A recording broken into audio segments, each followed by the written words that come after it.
Welcome to our Anguilla house series, the story of how a honeymoon dream turned into the adventure of a lifetime.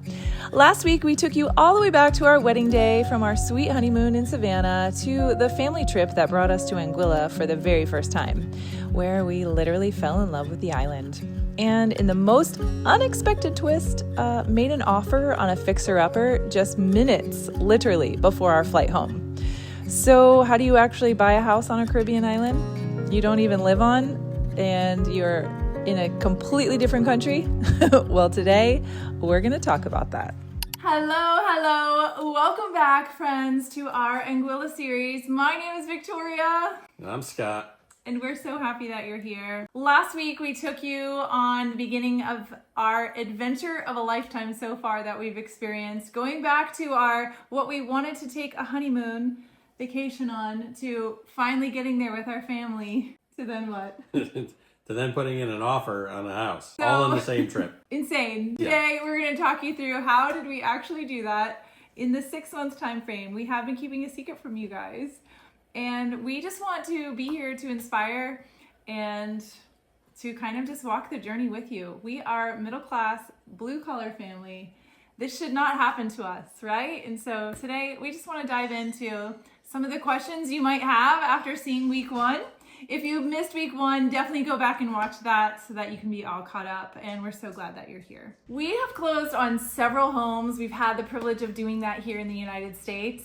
But how is closing on a house in Anguilla in the Caribbean different from closing on a house here in the United States? I could fill an entire separate video on what I saw to be the differences in closing on a house there and closing on a house here. True. I would start by saying the way that they do things in the Caribbean, or at least in Anguilla, it's more like the Wild West. Nothing seems to be structured. As opposed to everything here in the States, everything has got a very specific timetable. The bank is in charge, your realtor's in charge, and it just flows. To me, it was very, very different. What are your thoughts? What was your opinion on the differences?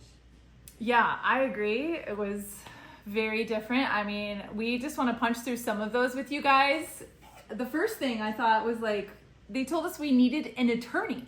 I was like, we need an attorney? I thought we only needed that for divorce. And I don't have a very good opinion of attorneys. Here in the States, you have a realtor, and then you can close either with a title company, or you can close with an attorney.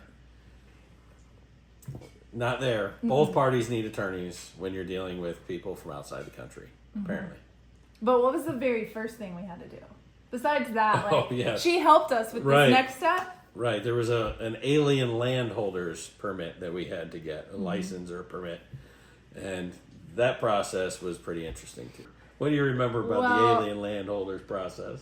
So in Anguilla, one of the things that we shared last week was we love how safe it is. Well, the government literally interviews you. You have to do background checks. You have to we had to go to the police station. Like, we had to make sure we weren't some kind of crazies. I mean, we are crazy, but bringing some riffraff onto the island.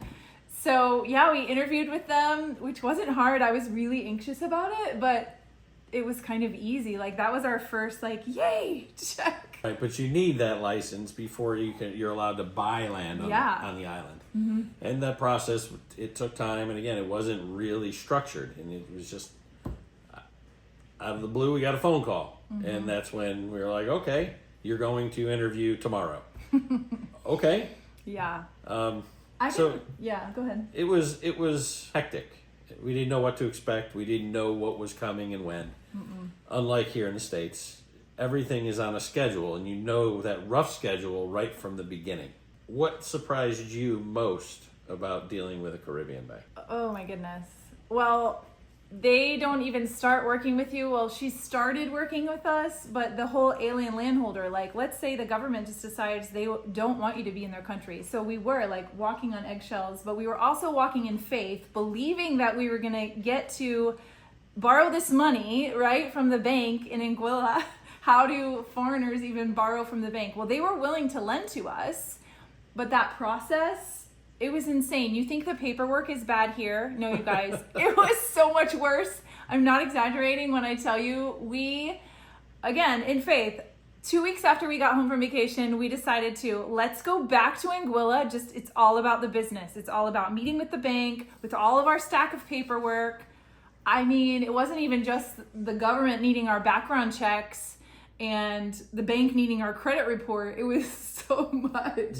I was surprised they didn't want digital copies of all of our banking records. They wanted paper copies. And the stack is like this thick.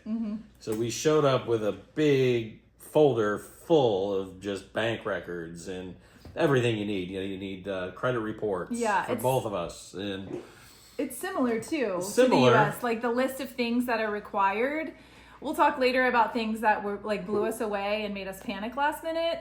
But the process, we love Chiron. She has become a friend of ours on the island, and she was our loan officer. So she was like, oh no, it's Victoria again. I'm sure she felt that way. God love her. Let's talk about all the way up to closing, like the Caribbean time. Is that real in the process of buying a house? Oh, island time is a real. It's for real. The bank says they open at 9. It might be 9:15, 9:30. The holidays. Holidays. I was like, what? I'll email Chiron a question. She's like, oh, sorry, everyone's on holiday. Or actually, that was our attorney. I would ask her. Truly, I can tell you, I understand why they make you have an attorney, because without Miss Fontaine, like, I would have been absolutely clueless. Right. Trying to collect all of this. I mean, I kind of like was the one to collect all the paperwork and try to figure out what was happening, and Scott was supporting me and holding my hand through it, but I feel like a genius. Like, I can help anyone buy a house overseas. Well, in Anguilla anyway. Yeah, that's true. And I'm sure it's different everywhere. It was frustrating because we didn't have any answers, and you try to get a hold of people, and they only communicate through WhatsApp, and you're waiting for a response. Not getting responses. Yeah. So you completely in the dark. You have no idea what's happening, but yet we were on a fixed timetable from the seller. The seller wanted to close by a very specific date. Oh yeah, we had a deadline of October 31st. So by Halloween, if we didn't close, now mind you, this has been like 6 months of the process, and waiting and hoping and inspections, which we'll talk to you about as well, because that kind of threw a whole big what in the world. Like, it was up, down, sideways, guys. This was not like this was so easy and lovely. No, it wasn't. It was so stressful, and the financial stress on our family and all the things, like, but we were like, okay, we need to book a flight. Like today, we don't know if we're closing. Tomorrow we have to fly there, so we're there in time to close. Right, and we don't know if we're even closing. We have no idea. No. So here we were wanting to get a flight because we were trusting the Lord that we were going to close. And I don't know what it was. I have to say that it was Jesus. A few days before closing. Few days, you guys. Okay? Well, maybe a week. So 7 days. Yeah. Yeah. Within a week of closing. I decided, let me go to NCBA online and just see what their mortgage requirements are. Now, mind you, I've been walking this journey with Chiron for 6 months, right? And I saw on their website that you had to have life insurance in the amount of the loan, and you had to, what was the other thing? Well, one of the things we did know about was the fact that we had to pay an entire year of mortgage up front. Right. So you have to bring a year's worth of mortgage wire transferred to the bank in the amount of 1 year's worth of mortgage payments. So in the event you default on your mortgage, I mean, it's smart. They just draw from that account. Yeah. And when you get caught back up, they make you pay your current mortgage, plus extra to replenish that account balance to draw on in the event you have to go in default again. Yeah. So you're never truly in default, but the buffer, that escrow account that they set up for you that they can just draw from, they make you replenish it. I saw these things on the website. Oh, and homeowners insurance, which seems like a no-brainer, right? Like, you have to have homeowners insurance if you're going to have a loan. But again, my loan officer didn't talk me through this. And so I can remember where I was standing. I was in West Palm with the girls, and Chiron called me, and we were having a conversation. I was like, Chiron, we're coming. We bought a flight. We're trusting we're closing. We have this many days. I just realized we need life insurance. And she was like, oh yeah, Victoria, I would have gotten to that. But what she said is we would have gotten to that, but because our loan was not typical, because there was a hard completion date, it will be closed by this date or it won't close, that it was not typical for them on the island to deal in such a short timetable. So fast. They were on island time. Yeah. We were on US, like, holy crap, we have to do this time. Right, we were expecting start to finish, it would be a month. Yeah, 30 days, like 30 normal. days, like No. the States. No. Not 30 days. Yeah. So, by the grace of God, our next door neighbor in Anguilla, guess what? He sells insurance. So praise God, like it was down to the wire, like wondering closing morning if we were going to be able to close because we were still waiting for Scott's life insurance to be approved. Homeowners insurance, we got that. And then we finally made it to the closing table. Oh, such a roller coaster. It was a journey for sure. It's hard to believe that after 6 months of ups and downs, we finally made it here. Celebrating with some of my favorite Caribbean food, the ribs, oh my goodness, and of course, a passion fruit margarita. It felt so surreal, you guys. Scott and I have always been dreamers, but to sit here and realize this dream actually became a reality, it makes me cry every time. It's just really incredible. God has been so faithful, guiding us through every step of buying this house. So now let's talk about what it was really like that very first night. Okay, so now that we've been to the closing table and we're moving into this house that we just purchased, did it feel real? No. No. It was crazy. I felt like I was invading someone's home because something we haven't shared yet is that the house came with everything in it. Everything. Someone else's stuff, junk, clothes, Shoes. trash. Right. I mean, we were walking into this home like, oh my goodness, this is ours, and let me go wash the sheets. Right? Actually, didn't I bring sheets? I think, yes, you did. I You did brought bring sheets, you guys. It had a washing machine, but no dryer. Yeah. Yeah. Because before we closed on the house, we of course stayed at a hotel. But that night, we still had a few days left. And hang tight because we are going to share kind of the first few days of our experience on the property. But Yeah, no, it didn't feel like it was ours. It felt like we were guests. Like we were in somebody else's house. yeah, didn't we have frozen pizza for dinner? I think we did. We're like, what can we cook on the first night? Yeah, at least the oven worked. Yeah, it did. It was...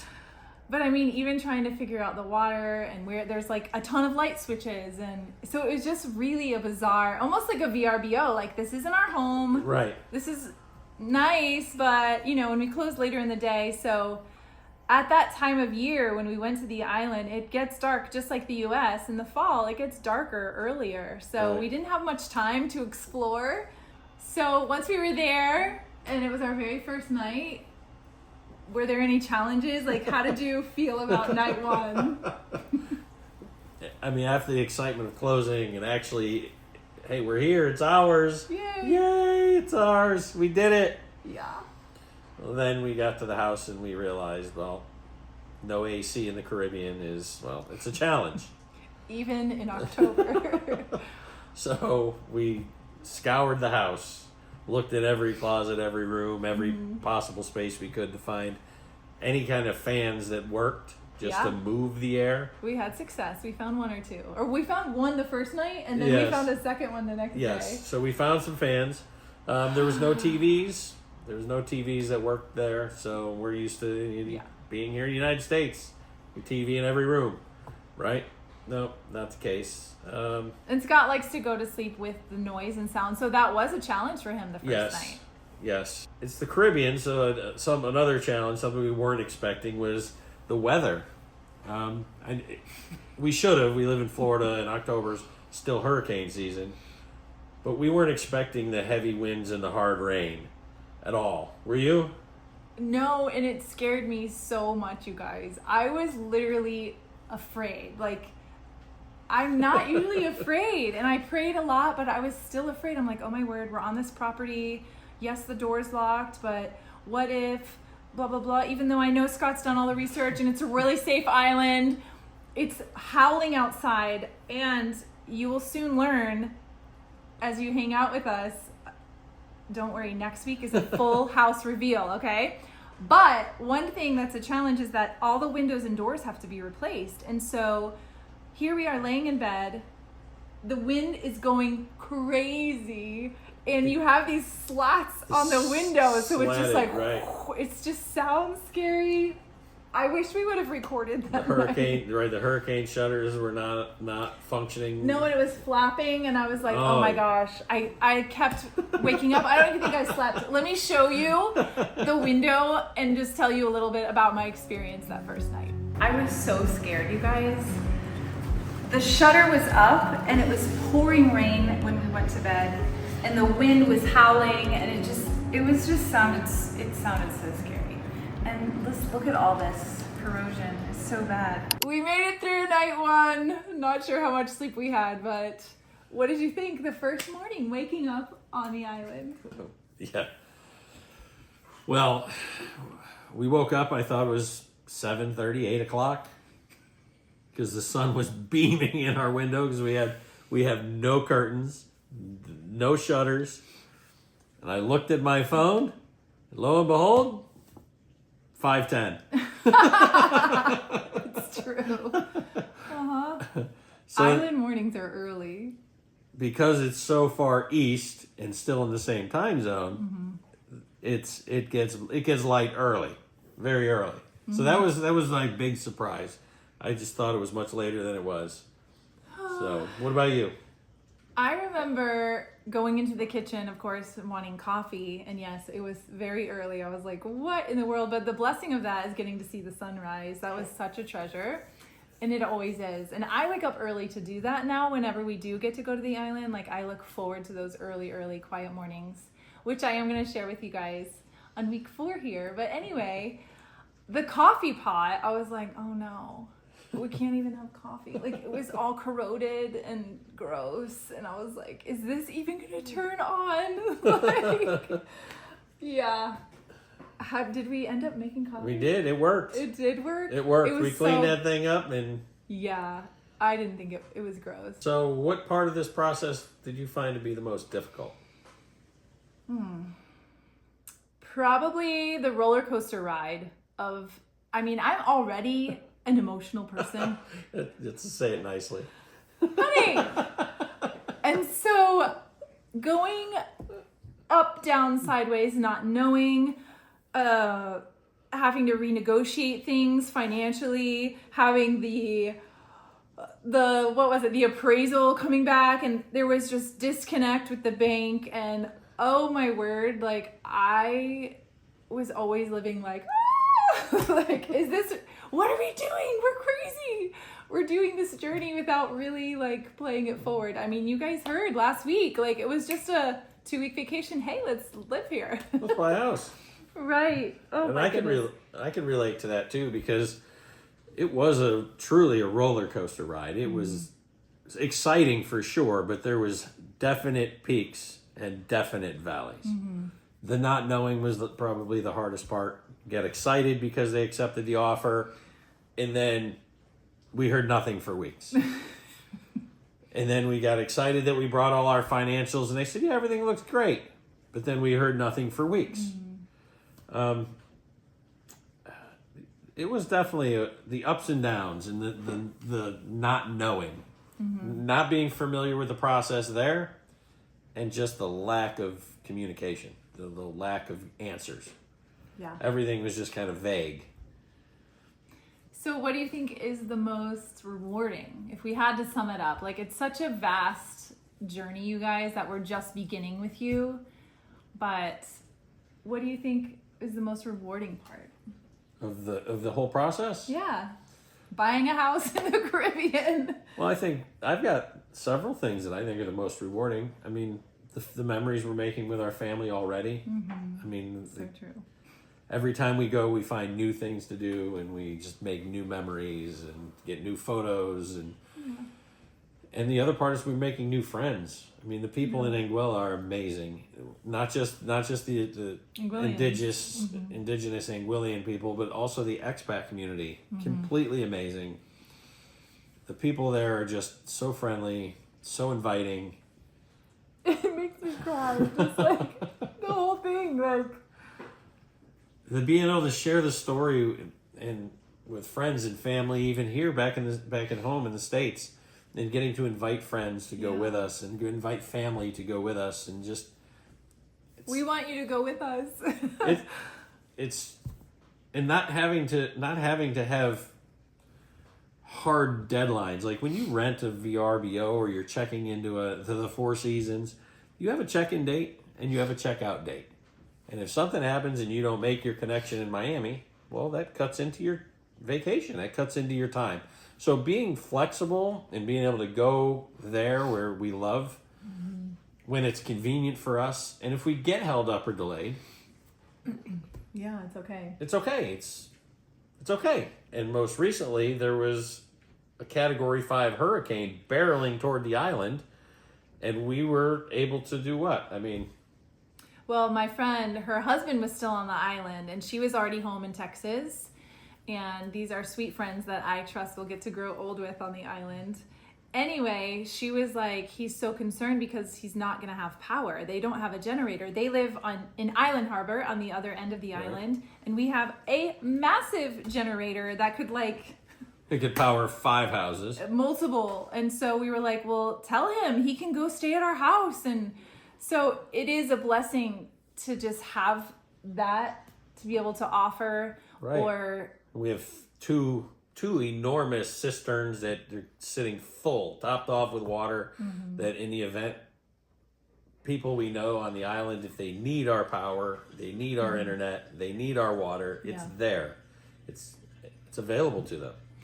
So, yeah, it is very rewarding to think about ways we can serve our community on the island, but also offer this for families and friends. And every time I think about it, it's why I was so emotional earlier, just hearing all the blessings that he feels.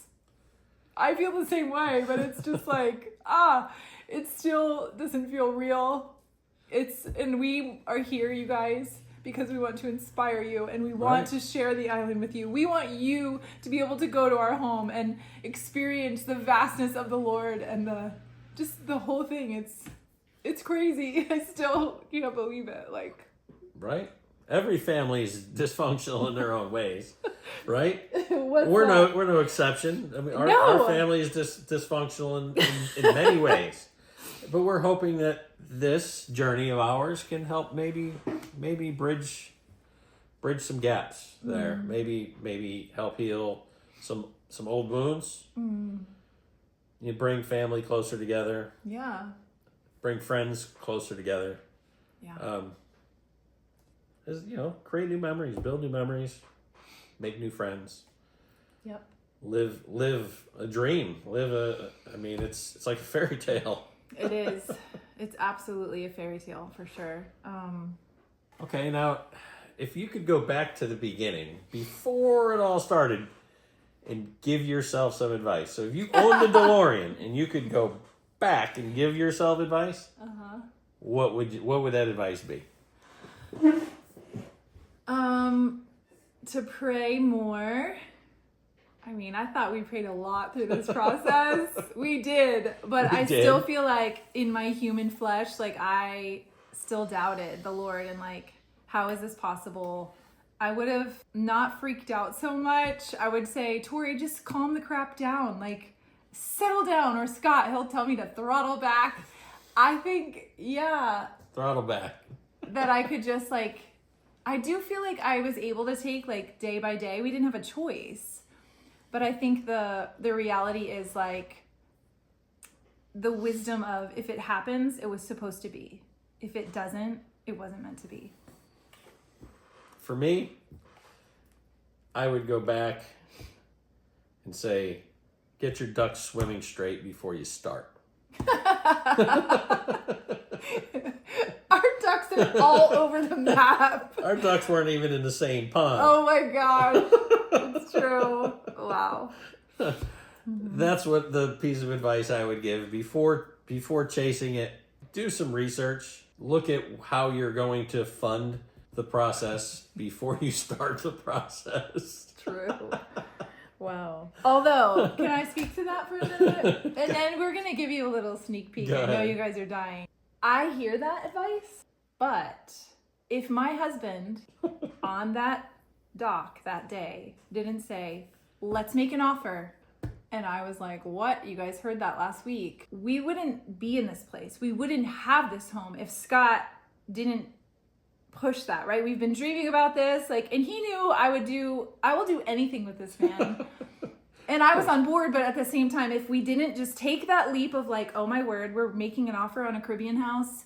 If we didn't do it, we would have lost it, because the very next day, someone came to that realtor with a cash offer, and we beat their offer by a day. And ours was not a cash offer. We had to get financing to help us. And so that, I don't know that I would give you that advice. Okay, that's fair. And going back to that offer, when I looked at her, I said, "You want to put in an offer?" And she said, "Really?" I said, "Yeah." Yeah. She said, "Yeah." I said, we gave a number, and I told her I wanted it typed up that day. And had she not followed through with what I asked her to do, The our realtor. realtor, had she not followed through with that cash offer coming in would have, we Trumped would have ours. been Yeah. out. Yeah. Yeah. So anyway. So the Lord was definitely looking out for us. Yeah, fell favor with us. And I'm so excited to see what God's going to do with this home that he has blessed us with. And we want to show you just a little sneak peek and glimpse of the first few days that we were on the property. After celebrating with some delicious lunch, we of course went to the property. When we first arrived at our home, we were greeted by chickens. Yes, chickens. There are usually 3 or 4 on the property. It depends, but they're pretty fun. They actually roam all over the island, along with the goats that you may have spotted in our drive last week. They're part of the everyday charm here in Anguilla. And then, you guys, the view. The very first time we walked up those stairs to the patio, it completely took our breath away. So we wanted to share little glimpses of it here, but we are holding back from you guys the full reveal until next week. Man, for a hardworking middle-class family like us, owning a house in the Caribbean felt literally impossible. And yet, here we are. Originally, our plan was to just simply be in the U.S. with our kids. We had 3 rental properties here in Florida.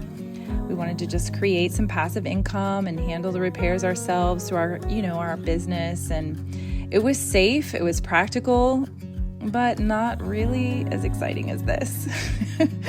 So instead, as you are hearing, God opened the doors we'd never even expected. We've refinanced our house in the States, sold all 3 of our rentals, and somehow never had to borrow a dime from anyone. Every step of the way, God provided. Now our future, it clearly looks different. This house, it's not just our dream. It's a vision we hope to share. Our plan is to turn it into a vacation rental by 2026, Lord willing, so a family like yours can come and stay and experience this view and fall in love with Anguilla the way we did. Getting here is easier than you think, you guys. It's a short flight from Miami or a quick ferry ride from St. Martin. You can also fly into there, and our house is just minutes from both the airport and the ferry terminal. So as you're watching these glimpses of the outside, just imagine what it will feel like when we finally take you inside. And that's coming up next week. Every room, every view. Thank you guys for sitting with us today. Thank you for being in our home, and just thank you for going along this journey. I will be honest, we were not sure if we were going to share our journey. It's why it's taken us a year. I mean, the process took 6 months, and then the last 6 months. So when we decided to finally share, I was actually really excited about it. Part of me wished I would have captured other moments for you guys, but now moving forward, we will capture more time together on the island when we do get to go. But our purpose here is to inspire you. Maybe there's a place in the world that you have gone that you loved and you've dreamed about going and staying or being or having a new retirement plan like us. Whatever it is, I just want to encourage you and challenge you to not give up on your dream, even if it's not owning a house in the Caribbean. Whatever that is, lean into that, my friend. You are capable. You can do it. And I don't know, we're just excited that you're here. Buying a house in Anguilla has stretched us big time as a family in so many ways. And I'm just incredibly grateful. Yeah, it's been emotionally, financially challenging. But going back to what you were saying is it's been a journey. We loved it there. We still love it there. We had a good solid retirement plan in place. But that was kind of boring. Yeah, I guess. This is way less boring. It's not boring. It's way That's less for boring. sure. It's been an exciting ride. Mm-hmm. We can't wait to keep showing you more, so be sure to hit that subscribe button so you don't miss anything. We will be taking you inside for a full house tour next week. And keep in mind, there's a lot of renovating to do, so this journey is not over even after this 6-week series. We hope you have an amazing week. Thank you again for being here, and until next time, bye guys.